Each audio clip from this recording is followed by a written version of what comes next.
Welcome to the Dental Team Podcast. I'm your host, Kiera Dent, and I have this crazy idea that maybe I could combine a doctor and a team member's perspective because let's face it, dentistry can be a challenging profession with those two perspectives.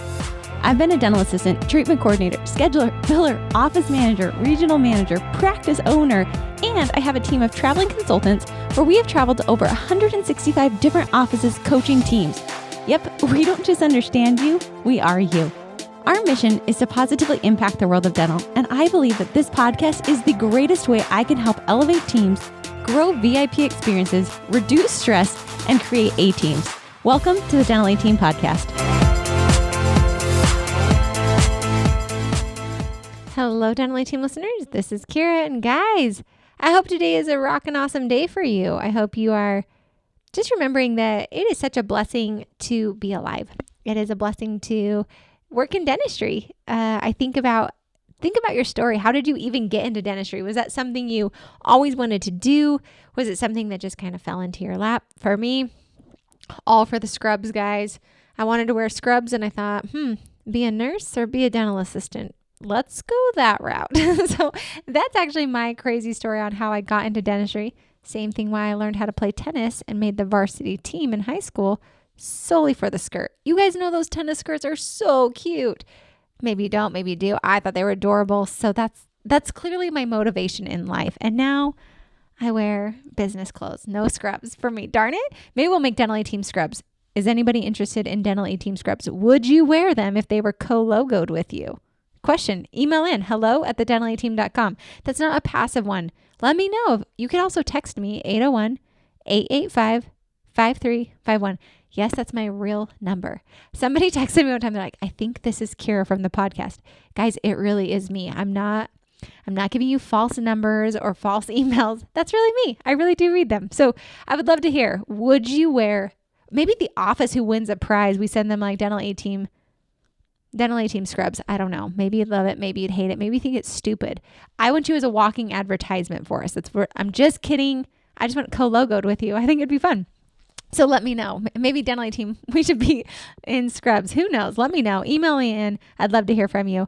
So today I wanted to kind of dive into something that I don't actually think is that exciting, but you're going to love it.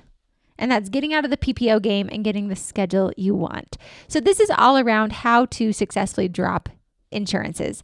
And this is a hot topic. I actually just had a client who's a potential client ask me, hey, Kiera, do you have any podcasts on dropping insurance plans? And I said, honestly, no, that would be a great podcast to do. So I'm going to dive into this, guys, because at the end of the day, when we look at our schedules, we only have so much time in a day. And so this podcast is all about maximizing your time in that day to ensure that you guys can actually serve as many patients as you possibly can.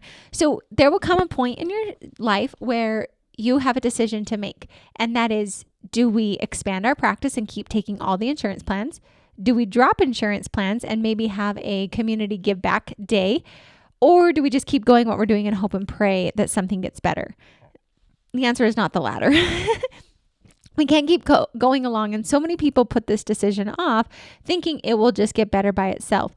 It won't. You're popular. People love you. That's why they're coming to see you. That's a good sign. But we also need to make sure we manage it. So a lot of people want to actually drop insurance plans. I'm all for it, guys, if done well. And the way I usually look at it is I want to see how many patients are on that insurance plan before I drop the plan. Okay? So this is where we want to go. We want to make sure that we for certain know how many patients are on that. So many people get nervous that that's going to be a huge chunk of their revenue. Guess what? I've been doing this for a long time. I work with hundreds of practices. I have yet had somebody tell me that they were sad that they dropped an insurance plan. So if you are the practice who's had a bad experience, please, I'm begging you as a friend to email me hello@thedentalteam.com and let me know, because I would hate to not give people the information. I'll pop you on the podcast. We'll talk about it if you want. I can share your experience, but I'd rather give people true, honest feedback rather than the positives. So the biggest thing I found when dropping an insurance plan is that you just get nervous about how your patients are going to react. And it's really just the reaction that we're scared of. People are also scared, I'm going to lose all that revenue. Most of the time, patients are going to come to you because they like coming to you. It's kind of like a hair girl, a nail girl, an eyelash girl. I'm not saying dentists are like those. It's just that intimate relationship. I think dentistry is a very intimate relationship. I'm letting somebody put their hands in my mouth that I'm not related to, that I don't know. They're not my mom. Like, weird. So that's where I put you in the category of a very close, an eyelash person, my hair girl, my nail girl. Like, that's an intimate relationship. They're working on my body and they have a pretty long lasting thing. My surgeon, I'm asleep for that whole thing. I don't see them that often. I don't have an intimate relationship. But yet my dentist that I come and see every 6 months is somebody that I would put in that list, in that category. So when you're going to drop insurance plans, I would strongly suggest you look to see, do you have a fee-for-service culture? Is your patient experience top-notch? Because you have to realize, and I said this on another podcast, patients who are coming to you who don't have insurance are free agent patients, meaning they can go to anyone at any time and they no longer have a tie to you. Hello, Dental Team listeners. What would it take for you guys to just completely and utterly change your practice? Like, truly, if you think about it, because for me, I know oftentimes it's just having somebody right by my side, pushing me along, holding me accountable, having somebody to spin ideas off of. And honestly, that's all it takes most of the time for us to go from good to great. Usually it's taking the knowledge that we learn and actually executing it. That's why I would love to invite you to join our Platinum Virtual, where we do a coaching call, a Zoom team training. We invite you to our community, and we just really dive deep with you. We're that partner right by you to help you go from good to great. So if you're wanting to join, take your practice to the next level, and you know it's time for you to implement, execute, and go to that next level, email us, hello@thedentalateam.com, and I would be so excited to welcome you as our newest Platinum Virtual member. Can't wait to see you there. I have had plenty of patients leave a practice because the front office and billing were not top notch. They love the dentist, they love the hygienist, but that front office just is yucky to talk to. Their bill is always wrong. And at that point, they're going to probably leave. So that's where I say, doctors, you can be the best dentist in the entire world, but if your front office isn't top notch, you should probably call us. We can help out with that. We can get them to be top notch, because that really, especially if you're getting ready to drop insurances, that can crucify your practice if you don't take care of it. So if we're going to drop insurance plans, we know, fantastic, this is how many patients we have a potential for losing. I also would recommend you have a membership plan in play. That way you guys can 100% have a resource for them to go to when you do drop that insurance plan. So sometimes offices want to start with small ones. Before you drop, I might suggest trying to negotiate, see if you can get those fee schedules higher. A lot of practices have successfully done that. So if you guys want that information, email us hello@thedentalateam.com. Happy to connect you with some people who are great at giving you guys that information to negotiate. Negotiating can be tricky. I've heard of a few offices do it successfully, others not as well. But I would try that before I go shebang and drop the insurance plan. Next step, we are going to basically have 90 days from the time that we're going to go out of network. All right. So we need to set our date of when we plan to go out of network. We need to, if you guys have open enrollment, which is in the fall, that's a good chance and a good time oftentimes to drop insurance plans, because that patient now can decide if they want to choose open enrollment and sign up for benefits, or if they want to be a free agent and not sign up. So that's usually when I like to do it. It's a great chance for you to maximize getting more patients to come to you. It's totally fine. So we want to do that. So next, you want to find out how many patients we have on that insurance plan, and we want to have a date. Then we're going to submit our paperwork to terminate with the insurance company. Next, we're going to finalize the letter for patient communication in person and in mail by what date? Okay, so we've got to find out when we're going to be terminated to know when we want to send letters. Now, you don't always have to give letters out. Letters can be mailed to patients starting at this time to let them know of the contract change. We also will send them information about our membership, and you can just say, like, our contract with blank insurance is changing and we're going to be out of network. We work with all insurance companies and we're happy to continue submitting claims for you. How is this going to impact you? And let them know. Then once we know that it's going to happen, we want to definitely start training our team on the verbiage to say to these patients, okay? Because at the end of the day, that's what it's all about, right? It's just about how we communicate to the patients. Most of the time, patients aren't actually upset. They just have a misunderstanding and their expectations aren't being met. So many people get really, really, really nervous to drop insurance plans because like, Kiera, what's going to happen when they call me? And I'm like, you're going to smile and wine and dine and love on them and give them the best experience and convince them that you are still the best practice to come to. That's what you're going to do. So when a patient's like, what? You're out of network? Guess what, guys? When you go out of network, we can still bill on their behalf. Let me make it very clear. You cannot have a membership plan and bill on the patient's behalf. That's double dipping. That's a huge no-no. So don't think you can do that. So what I used to tell my patients was, hey, absolutely, I am more than happy to bill on your behalf. We'll maximize your benefits for you.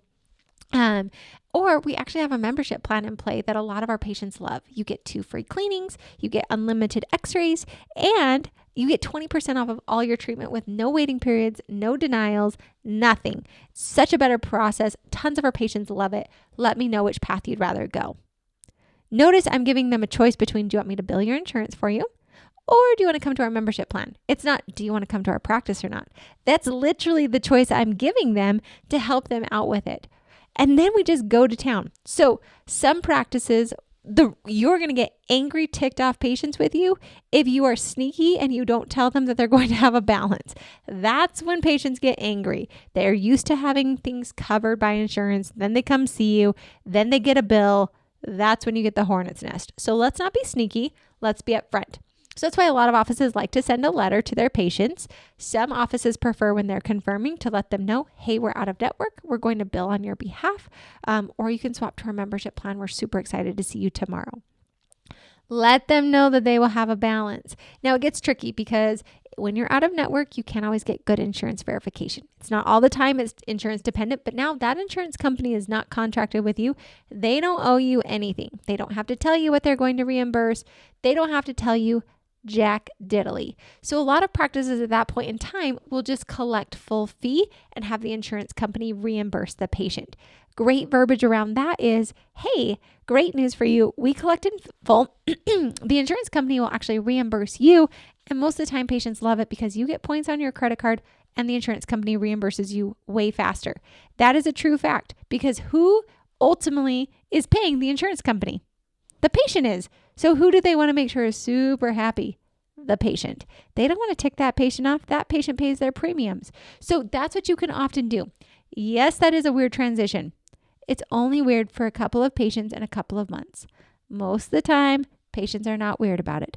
90% of people are really, really, really nice. You get 10% of COVID crank, and we have to just realize it's 10% and 90% are awesome. You've got to have great verbiage in the front office, loving on those patients. They're going to call with questions. So I would not drop all of my letters at the exact same time. I would 100% phase them out. So let's do a letter drop here, letter drop here, letter drop here, letter drop here. Otherwise, I'm going to get hundreds of phone calls. I don't want to deal with that. No, thank you. So really being strategic on it. So it's kind of like a quick overview. A lot of our clients, we will deep dive on this. We have sample letters for them. We'll walk through exactly how to do it specific for your practice. But that's like in a nutshell, how you guys can get the schedule you want by dropping successfully a lot of these PPO insurance plans. Remember, do it because you need space in your schedule. Maybe we need to increase our profitability, or maybe we're just bursting at the seams. You've got to take action. You've got to make a decision. Otherwise, it will suffocate your practice and it will ultimately end up killing your practice because you'll get a bad reputation. You won't have space to put these patients. You're going to have to limit the number of new patients you have. So as Brittany, our consultant, says, choose your heart. What one's it going to be? Are you going to choose to do something about it? Or are you just going to keep suffering and suffocating and killing off your practice slowly? It's totally your choice. I would strongly, strongly, strongly advise, don't kill them off. Let's make a solution. All right, guys, get the practice of your dreams. Drop those insurance plans. Give us a call. Let us help you out. I would love to hear from you. hello@thedentalateam.com. And as always, thanks for listening. I'll catch you next time on the Dental A Team podcast. And that wraps it up for another episode of the Dental A Team podcast. Thank you so much for listening, and we'll talk to you next time.